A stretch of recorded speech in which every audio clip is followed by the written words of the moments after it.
आपको बहुत बहुत धन्यवाद कि शिक्षक के उस सारे विषय पर, जिस विषय पर सरकार ने गंभीरता से नहीं लिया, छात्रों को डार्क में रखा, कभी सप्लीमेंट्री रिजल्ट के नाम पर, कभी सीटेट टेपरिंग के नाम पर, कभी एज रिलैक्सेशन के नाम पर, तो मामला का तो भंडाफोड़ हो चुका है।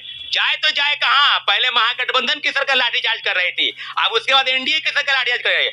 अंतिम विकल्प के रूप में हम लोग दूध का दूध और पानी का पानी हो जाएगा। निश्चित रूप से माननीय उच्च न्यायालय आए हैं, याचिका दायर हो चुका है। आने वाले समय में ये बिल्कुल पता हो जाएगा कि जिस तरह से फर्जीवाड़ा का खेल चला टीआरई 1 में, टीआरई 2 में जो आरोपी हैं, दोनों आरोपी विशाल चौरसिया और विजेंद्र गुप्ता स्पष्ट कर रहे थे कि पेपर लीक तो हम लोग के पास प्रश्न पत्र पहले आ गए थे। कौन सा खेल खेल रहे थे भाई ये अतुल प्रसाद और के पाठक? बताए ना सरकार को अब क्या हो गया? निहत्थे छात्रों पर लाठीचार्ज, निहत्थे शिक्षकों पर कार्रवाई, कभी होली के पर्व की छुट्टी पर, कभी कुछ पर, सारे मामले पर अब बिल्कुल सामने आ जाएगा। और माननीय उच्च न्यायालय बिल्कुल, आपको याद होगा टीआरई 1 में दर्जनों याचिका दायर हुई है और सब मामलों की सुनवाई हो रही है। सरकार को 4 सप्ताह का हलफनामा दिया गया है कि आपको जवाब देना पड़ेगा। सीट को बचाकर आप पूरक परिणाम क्यों नहीं जारी किए? अब जो फर्जीवाड़ा हुआ है वो सारे फर्जी वाले स्टूडेंट जो पैसा देकर गलत तरीके से बहाल हो गए हैं, उनके लिए चेतावनी है कि आप जो सोचते हैं कि हम तो बहाल हो गए और हम रह जाएंगे, किसी भी सूरत हाल में आपको रहने नहीं देंगे। टीआरई 1 से लेकर टीआरई 2 तक सारा मामला माननीय उच्च न्यायालय के शरण में जाएगा और जा चुका है। आने वाले समय में सब फर्जीवाड़ा का जो खेल है जो बिहार सरकार में चल रहा था उसका भंडाफोड़ होकर रहेगा। अच्छा सौरभ जी, आप हाई कोर्ट पहुंचे हैं, लगातार जांच का मांग उठ रहा है, आप लोग याचिका दायर कर दी, याचिका भी दायर हुआ? बिल्कुल बिल्कुल, याचिका की सारी प्रक्रियाएं हो चुकी है, लगभग याचिका दायर हो चुका है। अब जो मामले हैं वो आपको बता दें कि सुनवाई की जो प्रोसेस है वो बहुत जल्द शुरू हो जाएगी। इतना जरूर है कि आर्थिक अपराध इकाई की टीम जो रिपोर्ट सौंप रही है या सौंपने वाली है, उसकी पूरी जो जांच बिंदु है वो बीपीएससी की इर्द गिर्द है। सरगनाओं के पास कौन मंत्री की संलिप्तता, कोचिंग इंस्टीट्यूट कौन है चला रहा था, अब इसमें कौन कौन शामिल है, लेकिन सबसे बड़ी भूमिका है वो नकली छात्र, वो नकली शिक्षक अभ्यर्थी जो पैसे देकर बहाल हो गए हैं। अब उनको आगाह होने की जरूरत है कि आप जो समझ रहे हैं कि हम पैसा देकर बहाल हो गए, एबीसीडी अक्षर का ज्ञान कैसे आप ये बात बोल सकते हैं कि 1 और 2 में पैसे देकर लोग बहाल हो गए? ये मैं नहीं, तो आरोपी खुद बोल रहे हैं। जो आरोपी है विशाल गुप्ता वो तो खुद स्वयं बोल रहा है कि प्रश्न पत्र हम लोग के पास टीआरई 1 में भी टीआरई 2 में भी हुबहू उसी प्रकार से आ गए थे, तो अब हम लोग क्यों नहीं कहेंगे? सारे मामले आर्थिक अपराध इकाई की जो छापेमारी देश के तमाम राज्यों में चल रही है, उत्तर प्रदेश, झारखंड और बिहार में चल रही है, वो किस लिए चल रही है? वो तो वही बिंदु पर जांच करना चाहती है कि आखिर जिस वजह से पेपर लीक हुआ, आखिर उसका सरगना कौन है। तो सच में पेपर लीक याद होगा, उसका सरगना कभी पिंटू यादव, कभी रंजीत रजक, कभी आईएएस रंजीत की तरफ गिर्द घूम रहा था, लीपा पोती कर दिया गया। लेकिन मुझे लगता है कि इस बार आर्थिक अपराध इकाई जो बीपीएससी ने बिल्कुल चोरों का अड्डा बना कर रखा है, बीपीएससी इस बार दूध का दूध और पानी का पानी बिल्कुल साफ हो जाएगा, क्योंकि सारे मामलों की तहकीकात बीपीएससी के बिना चेयरमैन के पूछताछ के, बिना अधिकारियों और कर्मचारियों के मिली भगत के इस तरह का सेटिंग का खेल नहीं हो सकता है। अच्छा सौरभ जी, अब ये बताइए कि आपने याचिका दायर कर दिया, लेकिन 1 और 2 में जो लोग नियुक्त हुए वो तो नौकरी कर रहे हैं अब, तो इसमें कैसे, मतलब उनके तब तो उनके नौकरी पे खतरा हो जाएगा। ये बिहार सरकार को तय करना है। माननीय उच्च न्यायालय तो बिल्कुल सब लोग का संज्ञान लेंगे। मैं तो आपके चैनल के माध्यम से मांग करूंगा माननीय उच्च न्यायालय के शरण में जाने के बाद एफिडेविट के माध्यम से कि फिजिकल आपको अपीयरेंस होना चाहिए, सब लोग का डॉक्यूमेंट का वेरिफिकेशन दोबारा होना चाहिए, थंब इंप्रेशन दोबारा होना चाहिए। जिस प्रकार से बीपीएस और शिक्षा विभाग ने गलतबाजी किया, लोगों को बस वाटर मार्क सर्टिफिकेट लगाकर और जांच प्रक्रिया में दे रहे थे, सारे मामलों की जांच बीपीएससी तो स्वयं करवा लेगी नहीं, माननीय उच्च न्यायालय करवाएगी। माननीय उच्च न्यायालय तो कह ही रही है कि जो भी फर्जीवाड़ा हुआ है सबका डाटा उसके पास उपलब्ध होना चाहिए और सरकार को बात होना पड़ेगा।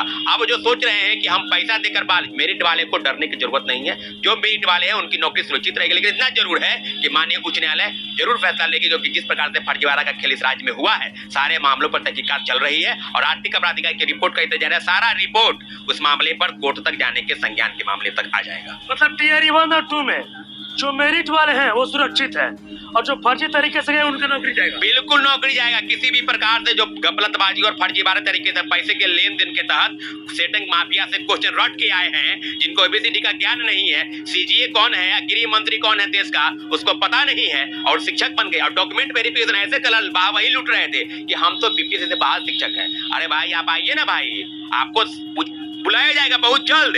जैसे ही नोटिस जाएगा सारे लोग का डॉक्यूमेंट, कोई दरभंगा में कल पर हाथ धोने गया वहां से फरार है, नालंदा से शिक्षक फरार है, कोई जिला बाकी नहीं है जहां से नियुक्त होने के बाद लोग फरार चल रहे हैं। वही फरारी की स्थिति आपका भी आएगा बहुत जल्द। इसलिए आप लोग से आगाह करते हैं कि आप लोग जितने गलतबाजी में हैं और वेतन उठा रहे हैं सब आपका बंद हो जाएगा। आज नहीं कल माननीय उच्च न्यायालय जरूर संज्ञान लेने वाली है और निश्चित रूप से माननीय उच्च न्यायालय के पास हम लोग इसलिए आए हैं क्योंकि बिहार सरकार से अब हम लोग उब चुके हैं, उसकी मानसिकता को समझ चुके हैं कि वो सिर्फ शिक्षक अभ्यर्थी की बात करती है, नौकरी का बात करती है। सप्लीमेंट्री रिजल्ट के नाम पर सुशील मोदी का बयान, सम्राट चौधरी या विजय सिन्हा का बयान कि हम आपके साथ हैं, सप्लीमेंट्री रिजल्ट आना चाहिए। क्या हो गया? अभी तो आप सरकार में हैं, बस एमपी का वोट बनाने के लिए कौन कहां से टिकट लेगा वो सब तो सारी चीजें बिल्कुल क्लियर हो गई है। आने वाले समय में माननीय उच्च न्यायालय बिल्कुल सही का सही और सही फैसला करेगी। अच्छा, कहाँ चुप कहाँ हो जा रहा है ये बताइए, चुप कहाँ हो जा रहा है? क्योंकि टीआरई 3.0 में कई लोग गिरफ्तार हुए, पेपर भी रद्द हो गया, आपने 1 और 2 में जांच की मांग कर दी, चुप कहाँ हो जा रहा है? धांधली कैसे हो जा रहा है? देखिए, जो चूक है, जो धांधली है वो बीपीएससी के अंदर से हो रही है।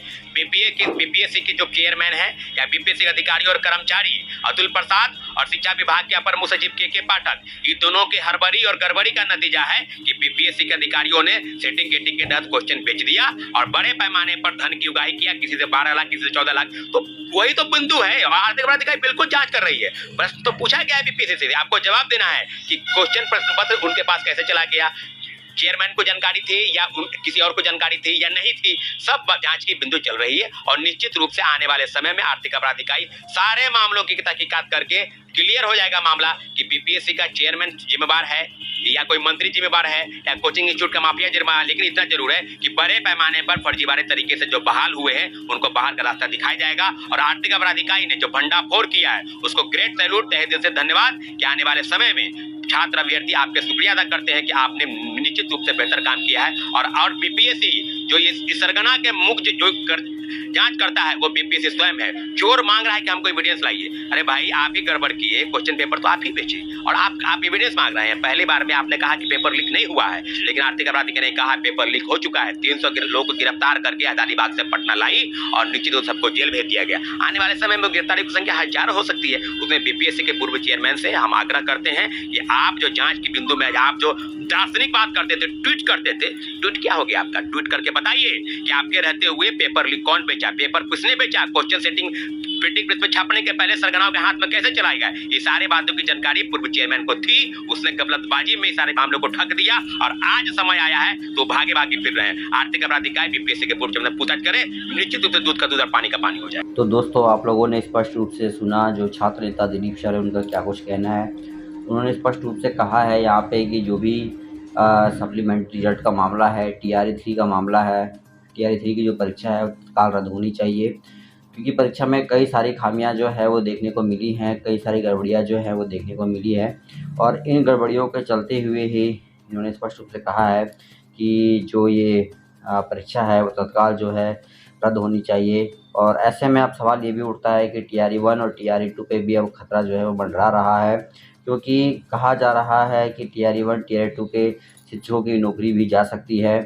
और आज आप सभी को ज्ञात है कि कोर्ट के आगे कोई भी नहीं होता है, कोर्ट से इन शिक्षकों को बड़ी जीत मिली है। तो दोस्तों, अगर वीडियो पसंद आए तो शेयर कीजिएगा। धन्यवाद दोस्तों, जय हिंद, जय भारत।